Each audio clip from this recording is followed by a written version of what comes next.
Hello, my dear students and parents. Welcome to our Math Planet channel. मंथन प्रज्ञाशोध सामान्य परीक्षा इयत्ता 6वी विषय गणित यामध्ये 7वे प्रकरण आहे बीज गणित आणि त्या अंतर्गत 7.1 बैजिक पदावल्या व समीकरणे हा एक उपघटक आहे आणि त्यामध्ये व्यवसाय नंबर 2 आज आपण सॉल्व करणार आहोत. तत्पूर्वी व्यवसाय नंबर 1 जर आपण पाहिला नसेल तर चॅनलच्या प्लेलिस्टमध्ये इयत्ता 6वीचे सर्व व्हिडिओ आहेत. तिथे जाऊन तुम्ही व्यवसाय नंबर 1 आणि उर्वरित सर्व व्हिडिओ तुम्ही पाहू शकता किंवा या व्हिडिओच्या डिस्क्रिप्शन बॉक्समध्ये सुद्धा त्याची लिंक मिळेल. आतापर्यंत आपण काय करत होतो, आता एक तुम्हाला सूचना आहे. तुम्ही खूप छान पद्धतीने उत्तर देत आहात, त्याबद्दल तुमचं अभिनंदनच आहे. परंतु हा जो व्यवसाय आहे तो आपण विद्यार्थी आणि मी म्हणजे आपण दोघे मिळून हा व्यवसाय सोडवणार आहोत. आता ते कसं, तर आतापर्यंत मी तुमच्यासाठी एकच क्वेश्चन देत होतो. आता आपण काय करणार आहोत, ह्या व्हिडिओमध्ये थोडासा वेगळा प्रयोग करणार आहोत. जास्तीत जास्त उत्तराच्या जवळ तुम्हाला पोचून शेवटचं उत्तर तुम्हाला काढायचं आहे. याच्यामध्ये एकूण 10 उदाहरणं आहेत. 10 उदाहरणापैकी 5 उदाहरणं मी तुम्हाला सोडून दाखवतो आणि राहिलेली 5 उदाहरणं आहेत ते तुम्ही सोडवायची आहेत.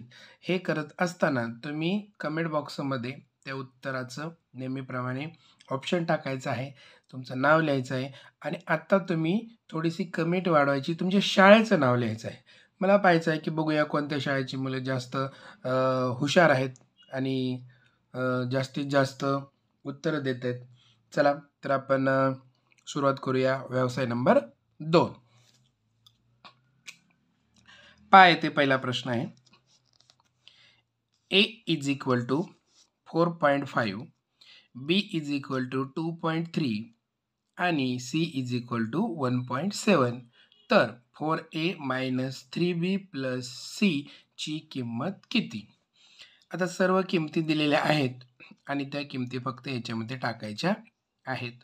पहा येते 4A minus 3B plus C. ठीक आहे, अतिशय व्यवस्थितपणे समजून घ्या. पहा येते ह्या दोघांमध्ये गुणाकाराचं चिन्ह असतं, म्हणून 4 इंटू एची व्हॅल्यू किती दिली 4.5, मग आपल्याला इथं लिहायची आहे ती मायनस 3 इंटू म्हणजे 3 गुणिले बीची व्हॅल्यू किती दिली 2.3 प्लस सीची व्हॅल्यू किती दिलेली आहे 1.7. काय करायचं आहे, फक्त आपल्याला आता या दोघांचा गुणाकार करायचा, या दोघांचा गुणाकार करायचा. चला करून घेऊया आपण दोघांचा गुणाकार. 4 पंचे 20, हातच्या आले 2, थोडी लाईट येते वाटतं, ॲडजस्ट करूया आपण.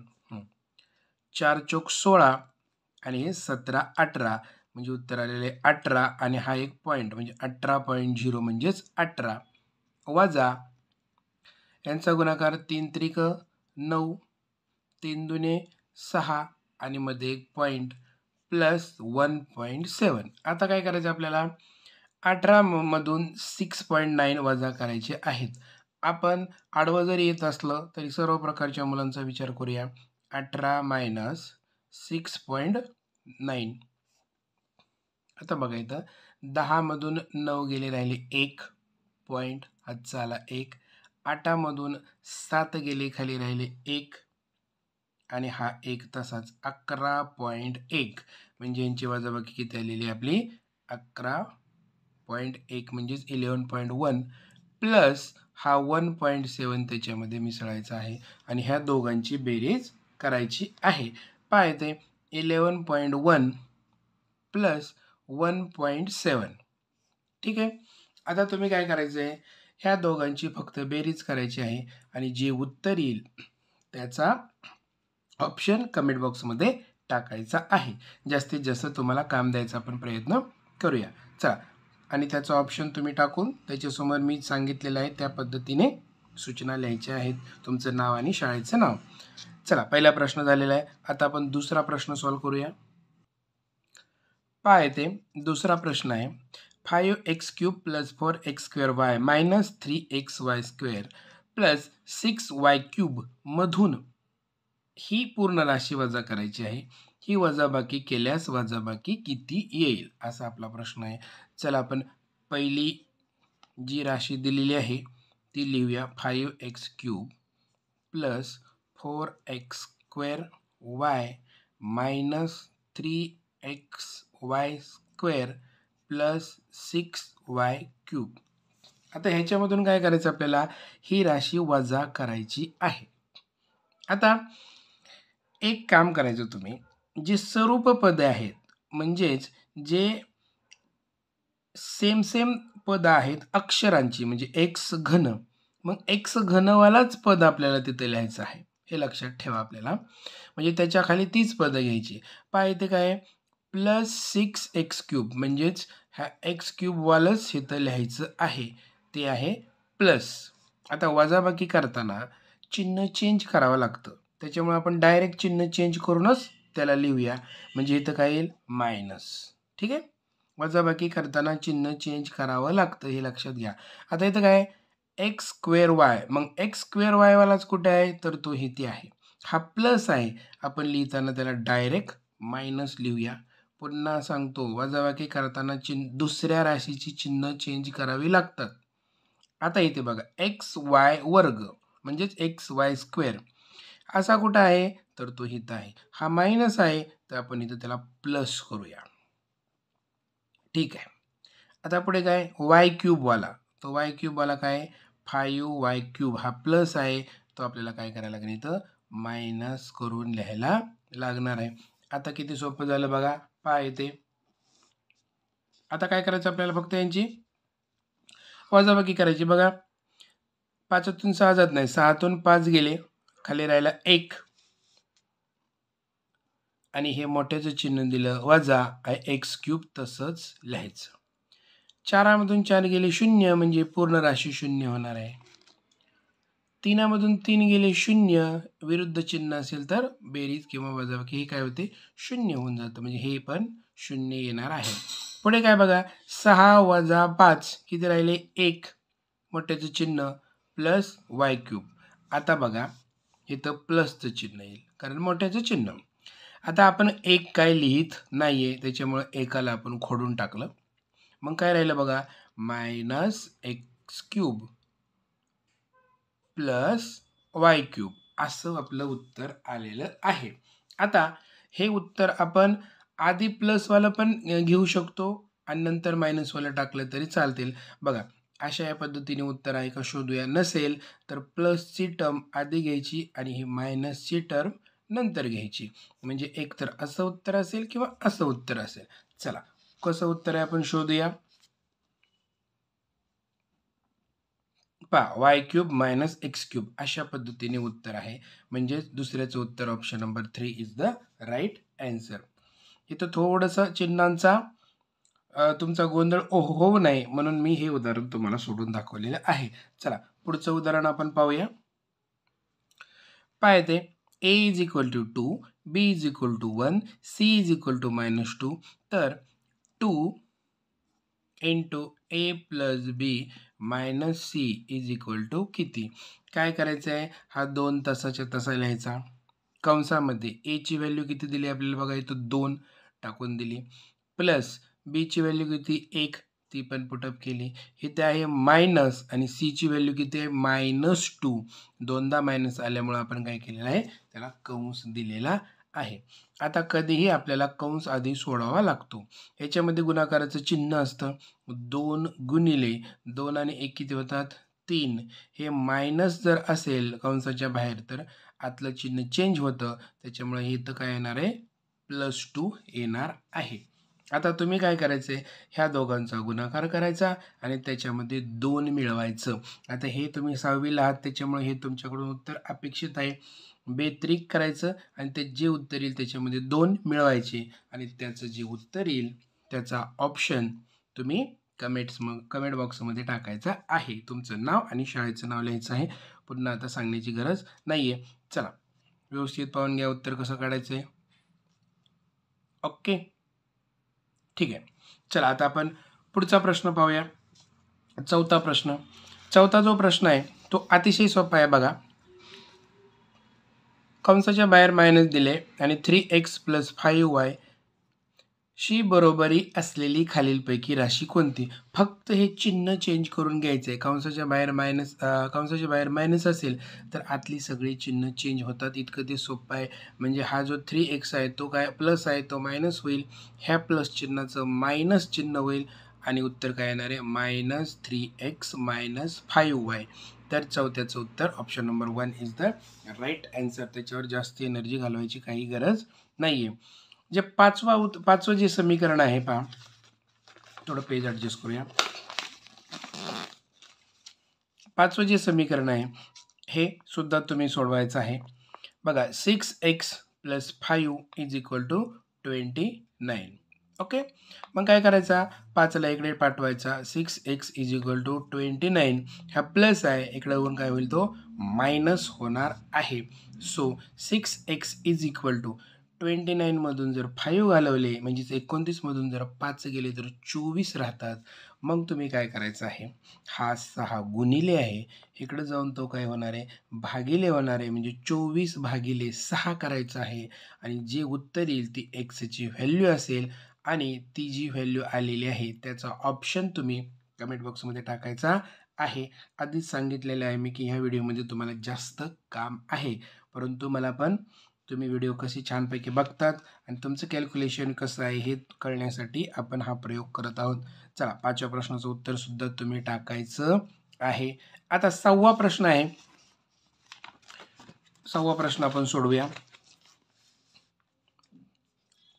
3x - 5 upon 4 = 7. म्हणजेच काय? 3x - 5/4 = 7. आता अतिशय सोपं आहे, बिलकुल गडबडून जायची काही गरज नाही. इथं घेऊया 3x - 5 = हा 4 भागिले आहे, इकडे जाऊन काय होईल तो गुणिले होईल. म्हणजे 4 गुणिले 7. एक स्टेप वाढवूया, काय प्रॉब्लेम नाही. So 3x - 5 = 4 × 7 = 28. म्हणून 3x = 28. ओके, हा जो 5 मायनस आहे तो इकडे येऊन काय होणार आहे? प्लस होणार आहे. Therefore 3x = 28 + 5. आता माझ्याकडून बोलताना कधी मराठीत आकडे बोलले जातात, कधी इंग्रजीत बोलले जातात. ठीक आहे, ते तुम्ही समजून घ्याल. 28 + 5 किती होतात? 33. मग आता तुम्हाला एक्सची व्हॅल्यू काढायची आहे. हा 3 गुणिले आहे, इकडे जाऊन भागिले होईल. 33ला 3ने भागा आणि जे उत्तर येईल त्याचा सुद्धा तुम्ही ऑप्शन कमेंट बॉक्समध्ये टाका. बाकी काय टाकायचे ते तुम्हाला माहिती आहे. आता 7वा प्रश्न पहा. 7वा प्रश्न चला लिहूया आपण पटकन. 6y - 12 = 3y + 15. तर y = किती आपल्याला काढायचं आहे? खूप सोपं आहे. yच्या टर्मला y कडे घ्या. 6y हा प्लस आहे, इकडे येऊन काय होईल? मायनस होईल. = संख्येला संख्येपाशी घ्या. 15 हा वजा आहे, इकडे येऊन अधिक होईल. 6y - 3y किती आले? 3y = 15 + 12 27 म्हणजे 27. मग देअरफॉर y ची किंमत तुम्ही काढायची आहे. 3 गुणिले, इकडे येऊन भागिले होईल. 3 आणि 27ला भागा, जे उत्तर येईल त्याचं सुद्धा तुम्ही कमेंट बॉक्समध्ये आन्सर टाकायचं आहे. खूप सोपे प्रश्न आहेत, त्याच्यामुळे तुम्हाला जास्तीत जास्त वर्क आपण दिलेलं आहे. आता जो 8वा प्रश्न आहे तो पहा. 8वा प्रश्न. एका संख्येच्या 5 पटीमधून 6 वजा करून येणारी वजाबाकी त्याच संख्येच्या 4 पटीमध्ये 15 मिळवून येणाऱ्या वजाबाकी इतकी बेरीजी इतकी आहे. या विधानाचे समीकरण कसे मांडता येईल?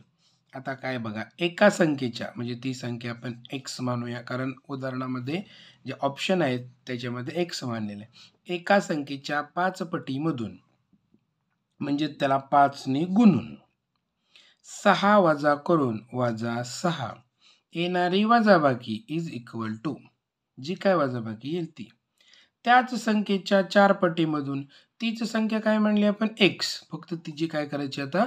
4 पट करायची म्हणजे 4 ने गुणायचे. 4 पटीमध्ये 15 मिळवून येणाऱ्या बेरजे एवढी आहे. म्हणजे ह्याचं उत्तर आणि ह्याचं उत्तर सारखं आहे. या विधानाचे समीकरण कसे मांडता येईल? तर ते असे मांडता येईल 5x - 6 = 4x + 15. म्हणजे तो कुठे option? Option number 3 is the right answer. चला पुढे 9वा प्रश्न पहा. नेहाने एक संख्या मनात धरली. ओके. तिच्यात 12 मिळवले व येणाऱ्या बेरजेला 8 ने भागले तर भागाकार 4 आला तर नेहाने मनात धरलेली संख्या कोणती? अतिशय सोपं आहे पहा इथे. ह्या साईडलाच आपण सोडूया. एक मिनिट थोडासा पेज ॲडजस्ट करूया. चला. नेहाने एक संख्या मनात धरली. असं समजा की नेहाने एक सही संख्या मनात धरली. तिच्यात 12 मिळवले, आपण पण 12 मिळवूया. व येणाऱ्या बेरजेला म्हणजे ह्यांची जी काय बेरीज येणार आहे, यांच्या दोघांची जी काय बेरीज येणार आहे, ओके, त्याला 8 ने भागले म्हणजे भागिले 8. ओके. तर उत्तर किती आले? तर भागाकार आलेला आहे 4. तर नेहाने मनात धरलेली संख्या कोणती? हे तुम्ही सुद्धा काढू शकता.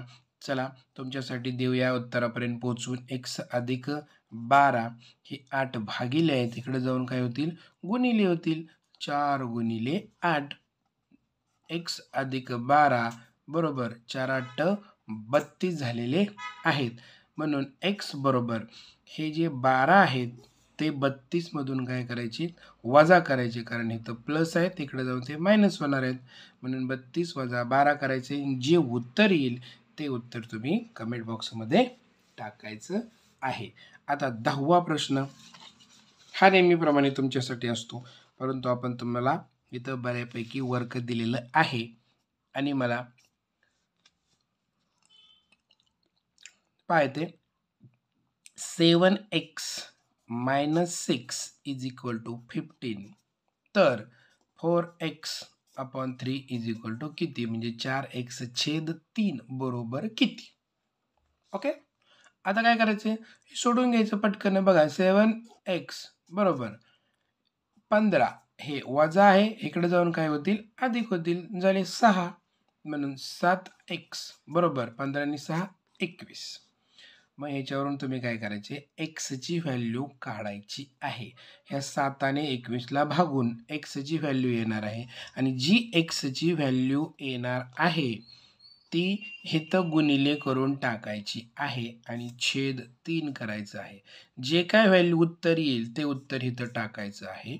त्याला 4 ने गुणा, 3 ने भागा आणि इथं उत्तर तुम्ही लिहायचं आहे. जे उत्तर येईल त्याचा सुद्धा ऑप्शन कमेंट बॉक्समध्ये टाकायचा आहे. आता तुम्ही काय काम करायचं आहे? जेवढे प्रश्न तुम्हाला विचारलेले आहेत, उगीच अवघड प्रश्न तुम्हाला काय विचारले नाहीत, साधे सरळ सोपे आहेत म्हणून विचारलेले आहेत. एकदाच सर्वांची उत्तरं तुम्ही व्यवस्थितपणे टाईप करा आणि त्या सर्वांच्या खाली तुमचं नाव आणि शाळेचं नाव लिहा. आशा करतो की ह्यातील सर्व कन्सेप्ट तुम्हाला व्यवस्थितपणे कळलेले असतील. व्हिडिओ आवडला तर नेहमीप्रमाणे लाईक करायला विसरू नका, शेअर करा आणि चॅनलला सबस्क्राईब करायला विसरू नका. चला पुन्हा आपण पुढच्या व्हिडिओमध्ये भेटूया. बेजिक राशीचा जो व्हिडिओ आहे पुढचा, बीजगणिताचा व्यवसाय नंबर 3.